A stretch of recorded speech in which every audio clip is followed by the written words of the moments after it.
Amém. Amém. E eu convido você a abrir sua Bíblia, se você tiver condições neste momento. Você também pode acompanhar conosco o texto aqui, que é 2 Coríntios, capítulo 4, do 1 ao 6.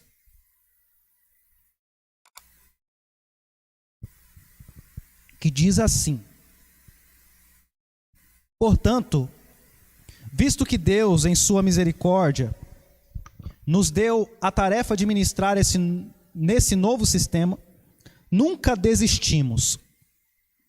Rejeitamos todos os atos vergonhosos e métodos dissimulados. Não procuramos enganar ninguém, nem distorcemos a palavra de Deus. Em vez disso, dizemos a verdade diante de Deus, e todos que são honestos sabem disso.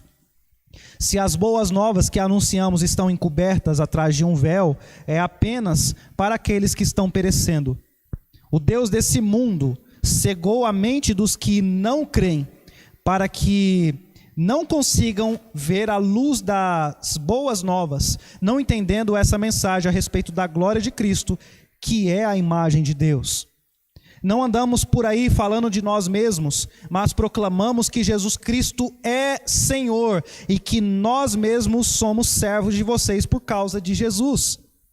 Pois Deus, que disse, haja luz na escuridão, é quem brilhou em nossos corações para que conhecêssemos a glória de Deus na face de Jesus Cristo. Pai, muito obrigado por essa palavra e nós clamamos agora, abra os nossos ouvidos, tire toda a cegueira dos teus filhos e fale conosco aonde estivermos no nome de Jesus. Amém. Amém. Não desanimem. Essa é a palavra de Deus para você hoje. Independente se eu falar várias horas, e claro que eu não vou fazer isso, mas falar 1 minuto apenas, a palavra de Deus para você é: não desanime. Não desanime. E eu sei que existe tantos obstáculos e tantas dificuldades para você, que talvez você está desanimado. Talvez você queria estar aqui na igreja hoje, ou talvez nem assistir essa live você queria. E a palavra de Deus para você essa noite é: não desanime. Não desanime. O primeiro versículo diz exatamente isso, apesar dessa tradução que nós utilizamos aqui, falar nunca desistimos. Aqui na descrição do vídeo eu coloquei uma outra tradução que diz exatamente: não desanimamos. Não desanime. É claro que esse imperativo, ele não vai ser para você simplesmente uma fala. Tem que ser palavra de Deus para se cumprir. E por isso eu trouxe esse texto para vocês. Sabe, nós estamos há alguns dias aqui na nossa igreja meditando na segunda epístola aos Coríntios, e neste momento nós estamos agora iniciando o capítulo 4, que cabe também certinho para a nossa data, que é Páscoa. Não nos esquecemos que hoje é Páscoa e que Jesus Cristo ressuscitou.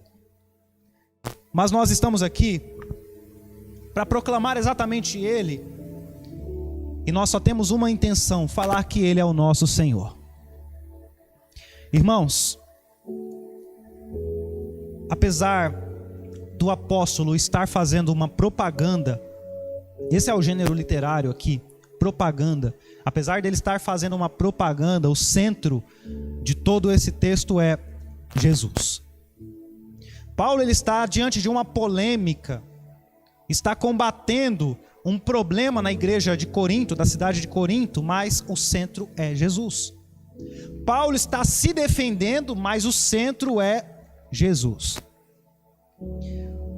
E aí tem alguém falando de ânimo, tem alguém falando que não desanima, tem alguém dizendo que existe um motivo para ele ficar alegre ou não desistir. E eu sei que você passa por muitas coisas, mas eu duvido que você tenha passado pelo que o apóstolo Paulo passou. Quem está falando de ânimo aqui é alguém rejeitado entre o seu povo. Entre o povo judeu, entre os israelitas, Paulo não é bem visto e não é aceito.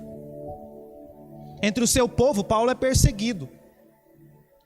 Entre o povo que compartilha o mesmo sangue que ele é rejeitado. Imagine se todos os brasileiros te odiassem. Esse é Paulo. Além disso, ele é discriminado como ou entre os apóstolos. Porque os apóstolos eram aqueles que viram Jesus. Estavam vivos todos os apóstolos, a não ser aqueles que já tinham sido mortos, né? Que é Tiago, disse todos os apóstolos, mas também Judas já havia morrido. Enfim, Paulo não seguiu Jesus, viu Jesus a partir de uma revelação, e aí ele começou a agir como um apóstolo e os outros desconfiavam dele. Além dos outros apóstolos desconfiarem dele, a própria igreja tinha um pé atrás, porque simplesmente Paulo aceitou Jesus e começou a pregar. Rejeitado entre seu povo, entre os pastores, também era discriminado. Além disso, Paulo agora estava sendo rejeitado pela sua própria igreja. Paulo estava sendo rejeitado pela própria comunidade que ele fundou. Olha, então vamos lá. Quem está falando aqui sobre ânimo? Talvez você não participou do primeiro sermão. Paulo, quando estava escrevendo esse texto, ele tinha acabado de sair da prisão por causa de Jesus Cristo. Paulo tinha acabado de sair da prisão, então enquanto ele escrevia, dava para ver nas suas próprias mãos os machucados da prisão. Foi uma prisão traumática que ele disse que ele quase desistiu de viver. Foi uma prisão terrível. Então vamos comparar a situação. Imagine que eu acabo de sair da prisão e estou falando de ânimo. Eu nunca fui preso. Não quero ser. E aí, um indivíduo que acabou de sair da prisão está falando, se animem. Um indivíduo que é rejeitado pelo seu povo está dizendo, se animem. Um indivíduo que é discriminado entre os pastores, entre os apóstolos, está dizendo, eu estou animado. Um indivíduo que é rejeitado agora pela sua própria igreja está dizendo, nós não desistimos. Sabe, nós somos totalmente diferentes de Paulo. Como eu disse, apesar da propaganda ser dele, o centro é Jesus, eu já vou te explicar. Preste bem atenção. Imagine que eu, depois de uma prisão, agora sou rejeitado por toda Vilhena, toda a cidade de Vilhena me olha feio. Talvez eu estaria animado, dependendo daquilo que eu tinha convicção. Estou falando como ser humano normal. Depois de uma prisão, continuar pastoreando e estar desanimado. Sabe, na verdade são poucas coisas que deixam a gente desanimado. Se você der um joinha para baixo aí no YouTube, e na hora que eu for ver a live, eu já vou ficar, poxa vida, não é? A gente é assim. Uma pequena rejeição, imagine, depois de 5 anos aqui em Vilhena, depois de 1 ano aí em Cerejeiras trabalhando com vocês, agora está todo mundo me criticando. Naturalmente eu ficaria desanimado. Mas Paulo, rejeitado pela igreja, perseguido pelo seu povo e também rejeitado pelos apóstolos, discriminado pelos apóstolos, ele dizia, nós, nesse novo sistema, não desanimamos. Paulo, o que aconteceu para você continuar animado? Paulo não era um otimista. Paulo não era um indivíduo cheio de ânimo, como, por exemplo, os coaches que falam com você pela internet e falam, você tem que ser positivo, você tem que pensar assim, Não era isso que Paulo tinha. Apesar de ser bom, apesar de boas palavras te animarem, elas vão até um certo momento da sua vida. Agora Paulo, ele não é esse sujeito. Não é um otimista por natureza. Não é um sujeito que está animado porque ele é assim, é o temperamento dele. Não é. Paulo, ele estava animado. Apesar da prisão, apesar da perseguição, apesar da rejeição, ele estava animado por causa de um propósito que ele tinha. propósitos nos deixam totalmente animados e faz com que a mesma situação seja interpretada de forma diferente. Vamos tentar lembrar, por exemplo, o tempo da escola. Quando você estudava, não sei você, quando eu estudava, né? Nem todos os dias eram assim, dias de ânimo para ir para a escola. Acordar cedo, aí a gente às vezes tomava banho, só passava ali um gelzinho no cabelo, ia para a escola e a hora não passava. Se tivesse uma oportunidade para a gente faltava. Não é? Por quê? Porque a escola, apesar de nos proporcionar objetivos para a vida, apesar de nos trazer certas alegrias, a gente sempre olhava o propósito dela e ficava assim, né, olhava para a matemática, onde que eu vou usar isso? Olhava para a química, o que eu vou fazer na vida com isso? E aí a escola demorava, a gente gastava nosso tempo com outras coisas. Agora, você já experimentou ir para a escola apaixonado? Ir para a escola com o coração ardendo por uma garota, por um rapaz? Aí a história é totalmente diferente. As horas da noite que você está dormindo não passam, até chegar amanhã em que você vai lá para a escola e vai ver ela. E a escola passa muito rápido. As horas de aula passam muito rápido, porque você está perto da pessoa amada. Você tem um propósito, você está apaixonado. Aí as coisas ficam diferentes. São as mesmas situações, né? Eu estou falando de situação idêntica, é escola, mas em um dia você vai desanimado, nem toma banho para ir para a escola. Outro dia, porque você está apaixonado, você toma um banho, você passa perfume, as horas voam. Por quê? Porque quando você tem um propósito, o que era pesado se torna leve. O que era difícil se torna fácil. O que era entediante se torna agora alegria. Porque você tem um propósito. O apóstolo Paulo tinha um propósito. O apóstolo Paulo entendeu o propósito da vida. O apóstolo Paulo entendeu o porquê que ele nasceu e o porquê que ele estava ali. O porquê que ele foi à prisão, o porquê que ele foi rejeitado, ele entendeu. E então, ele diz no versículo 5, com alta voz, apesar do texto, declarando: nós andamos por aí, ou não andamos por aí, falando de nós mesmos, mas proclamando que Jesus Cristo é o Senhor e que nós mesmos somos servos de vocês por causa de Jesus. Paulo usa aqui duas palavras que se referem àquele tempo de escravidão: Senhor e escravo. Nessa nossa tradução aqui, Senhor e servo, né? Nós anunciamos que Jesus Cristo é o Senhor. A palavra Senhor, apesar de nós usarmos aqui diariamente para pessoas ou para Deus, nesse contexto a palavra Kyrios significava alguém que é dono de outro alguém. Um sujeito que tinha escravos, o amo, alguém que possuía uma grande quantidade de recursos, inclusive também uma grande quantidade de escravos. Ele era senhor. E Paulo dizia: eu não falo sobre mim, eu falo sobre o Senhor, e eu sou escravo do Senhor Jesus, e consequentemente escravo da igreja, escravo de vocês. Então essa é a palavra que vem para o apóstolo Paulo e faz ele ter um propósito na vida. E eu não estou falando de um propósito entre muitos propósitos. Eu estou falando do único propósito da vida: anunciar Jesus Cristo. Sabe, muitas vezes você anda desanimado porque o seu propósito é tantas outras coisas. E só existe um propósito para a vida: anunciar, proclamar a palavra, o evangelho, Jesus Cristo. Não tem outra coisa para a gente fazer.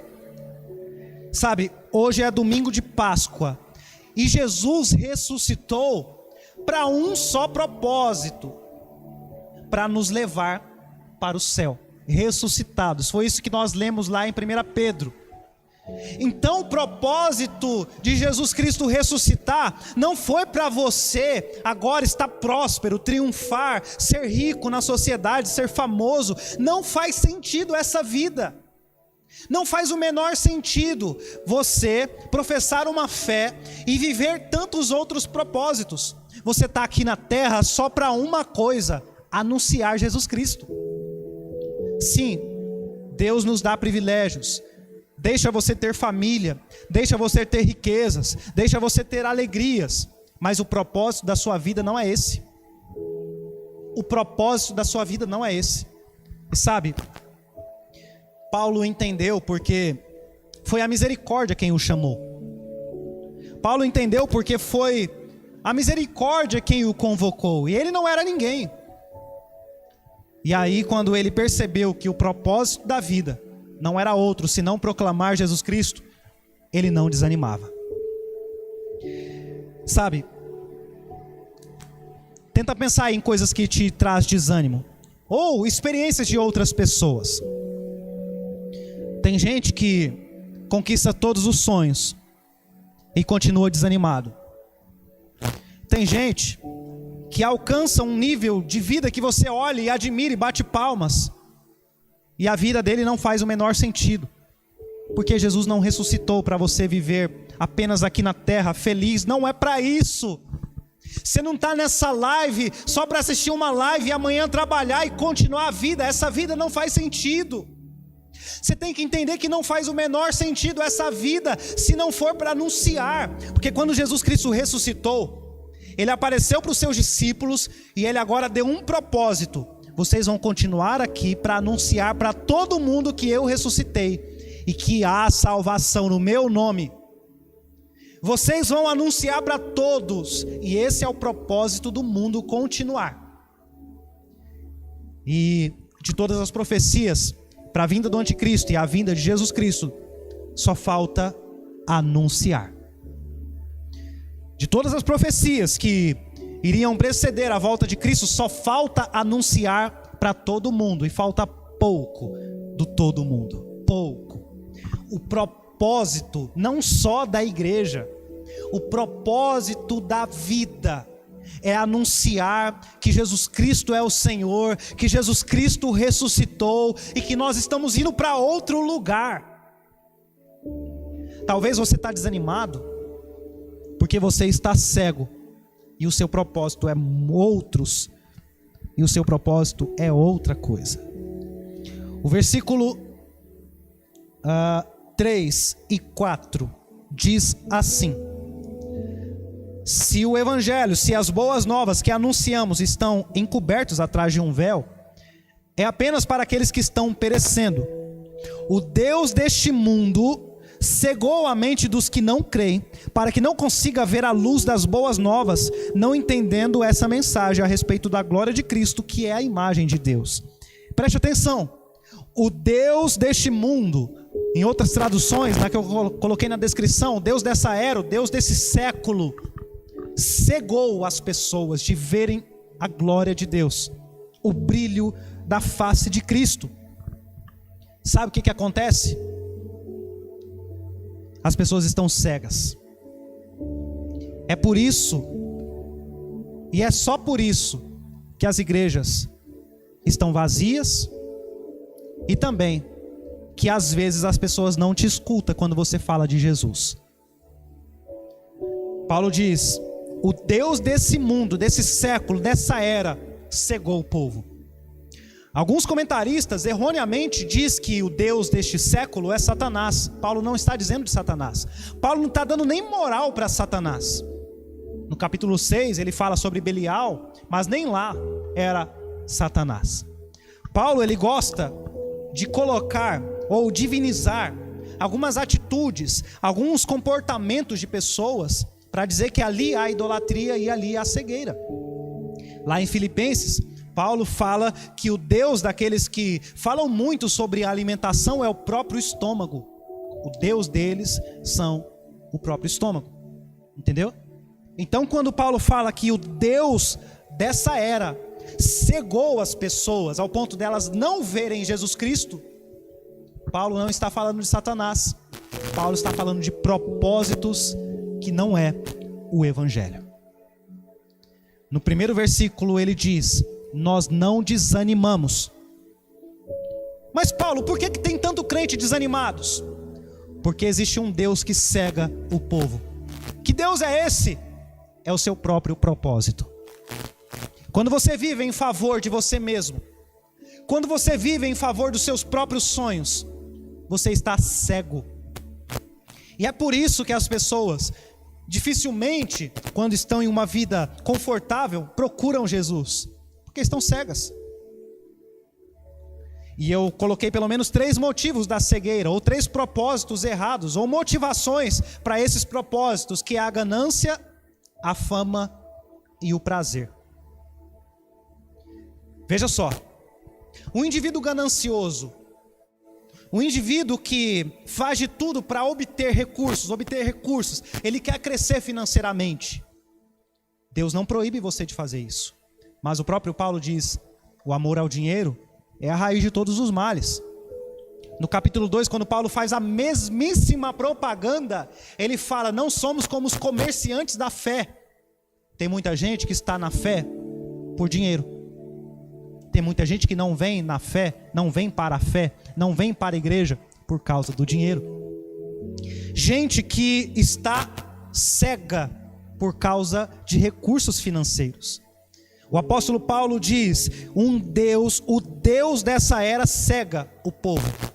Um Deus que cega o povo é a ganância. E veja, você pode conquistar muitas coisas. Eu vou citar o artista Whindersson Nunes, que com 20 anos de idade realizou todos os seus sonhos. Todos. Viajou para todo lugar, fez tudo o que podia fazer. Depois disso, estava animado? Estava em depressão. Gente que alcançou tudo que podia alcançar, daquilo que ele desejava, conseguiu conquistar e fazer o que sua ganância queria que ele fizesse. E para você que é pobre, fala: nossa, eu seria diferente. Mas quando não tem mais nada para você fazer, quando seu propósito vai ao chão, você vê que ele não valia a pena, e você desanima. Porque quando você tem outro Deus, quando o Deus dessa era te cega, você vive para aquele propósito e você automaticamente está correndo grande risco da sua vida espiritual. Preste muita atenção o quanto você tem corrido atrás dos seus sonhos. Veja o que você está fazendo, porque olha só, hoje faz muito sentido. Você acorda cedo, você paga conta, você faz isso, você compra, amanhã você vai comprar, você fica ansioso, isso é legal. Você vai chegar com 65 anos, se Deus quiser você vai aposentar. Você aposenta, você vai ter mais nada para fazer. Trabalho, você não vai trabalhar mais. Vou fazer uns biquinhos ali, porque é o que vai dar propósito para a sua vida. Entendeu? Vou fazer isso, vou me movimentar, senão eu morro. A gente ouve isso o tempo todo. Sabe por quê? Porque o propósito era só o trabalho, era ganância, era fazer. Essa vida não tem nenhum sentido se for por dinheiro, ganância, conquista, porque isso não te garante nada. Correndo atrás dos medicamentos agora para o nosso irmão Remy. Nós estávamos atrás de um medicamento e quando achamos estava custando 15 mil reais. Em pouco lugar. E ontem, quando eu me encontrei com algumas pessoas que também compraram, disseram: acabou no Brasil. 15 mil. Você trabalha, você faz tudo que você anseia fazer e seu propósito é o dinheiro. Você pega um Covid, uma doença que você subestimava, e o remédio que está sendo comprovado que vai te ajudar custa de 15 a 35 mil. Tem gente que pagou mais de 30 mil, dependendo de onde está. Você não tem esse dinheiro. Você tem. Eu tenho, eu pego um empréstimo, eu vendo meu carro. E aconteceu isso com muita gente. Tomou o remédio e morreu. Porque mesmo o remédio sendo o mais caro de todos, não te garante nada. Que sua ganância, seu dinheiro, a sua influência não te dá um motivo para viver. Não te deixa viver mais do que você deveria viver. E olha, eu te digo, só tem um propósito para a vida. Gente famosa não consegue mais ter alegria. Por quê? Porque não tem mais liberdade. Gente que vive pelo prazer e quer lutar pelo prazer e faz tudo para ter prazer, até que percebe que não faz o menor sentido. Sabe, eu estou te dizendo, seu propósito da vida pode ser bonito, seus sonhos pode ser aqui um motivo de alegria para muita gente, mas daqui a pouco você vai estar desanimado. Daqui a pouco você vai estar com depressão, porque não faz sentido viver por coisas que no final não levam a lugar nenhum. A vida só tem um propósito. Paulo entendeu isso e ele disse: é por isso que eu não me desanimo. Não era otimismo, não era coach, não era assistir vídeo no YouTube, não era assistir culto, era saber o propósito da vida, que era anunciar Jesus Cristo, porque quanto mais ele anunciava Jesus Cristo, mais a obra de Deus ia acontecendo e mais perto Jesus estava para voltar. Quanto mais você anuncia Jesus Cristo, mais perto nós estamos da palavra Maranata, vem Senhor Jesus. Quanto mais você anuncia Jesus Cristo, mais perto o propósito da nossa vida vai se realizar, que é o céu. Deus, ele não chamou apenas o apóstolo Paulo, ele chama você aí na sua casa, ele chama você aí onde você está, ele me chamou na minha mediocridade. É pela misericórdia que ele nos chama. É pela misericórdia que ele te chama, porque eu não tinha nada. Tem pastores que se gabam de histórias. Antes de eu ser pastor, eu era um grande empresário, aí Deus me chamou e hoje eu sou pastor. Tem gente com lindas histórias. Eu não tenho nada. Era um adolescente, saí do ensino médio, fui para o seminário, do seminário vim para a igreja. Eu tinha alguma coisa? Não tinha. Não tinha habilidade para pregar, não tocava bem, não toco bem, você viu tanto que eu errei. Não tinha nada. Mas Deus viu que você teria. Não, é pela misericórdia. Ele me dá capacidade, ele oferece presentes, mas quem deu foi ele. É pela misericórdia. É como você pegar alguém lá no semáforo, que não tinha nada a te oferecer, treinar ele e colocar na sua casa para trabalhar com você. Não é o potencial dele, é a misericórdia. Foi a misericórdia de Deus que escolheu você também. Se você está ouvindo, a misericórdia está dizendo: anuncie que Jesus ressuscitou. Mas a ressurreição não é apenas para esse mundo, e nem é para isso. A ressurreição é para uma nova vida. Nós estamos apontando para o céu. Nós estamos aqui com um único propósito. Nossa vida é passageira, e é passageira porque nós temos outro lugar para estar. O nosso propósito é outro. Então, por favor, anuncie Jesus Cristo. Como nós falamos na semana passada, Jesus Cristo é a resposta para esse mundo. Nós ainda temos a resposta para esse mundo. Jesus Cristo ainda é a palavra final para esse mundo. Anuncie Jesus Cristo e com toda certeza, você não vai se desanimar. Você pode desanimar por muitas coisas, mas desse serviço você não vai desanimar. Porque quanto mais você fala, mais a obra de Deus vai sendo realizada. E se tem gente que não vê, não ouve, estão cegas, fique tranquilo. Deus vai sempre oferecer pessoas para ouvir você e essa pessoa ser salvo por meio da sua pregação. Faz o seguinte, não acorda amanhã só para trabalhar.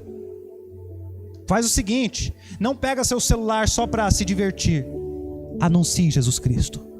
Esse é o propósito da vida. Se tem uma coisa que traz ânimo para o ser humano, é o propósito divino. Porque lá no primeiro capítulo Paulo diz: Ele é Pai de toda misericórdia e de todo o encorajamento. Ele te encoraja.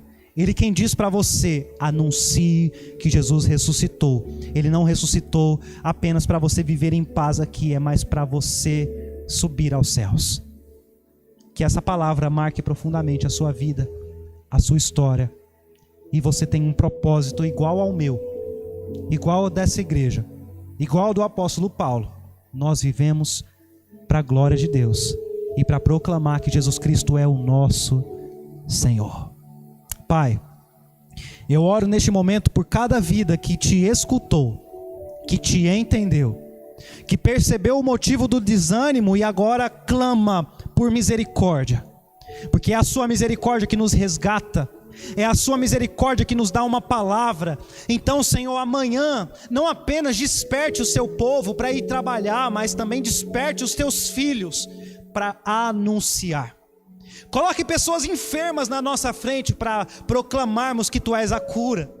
Coloque pessoas deficientes, ó Deus, no seu espírito, Senhor, mortas na espiritualidade, para nós anunciarmos que o Senhor é o Deus da ressurreição. Coloque pessoas na nossa frente para que nós possamos anunciar, e o mundo inteiro vai ouvir que o Senhor é a resposta, que tu és o Senhor, o dono de tudo, e que o Senhor vai voltar.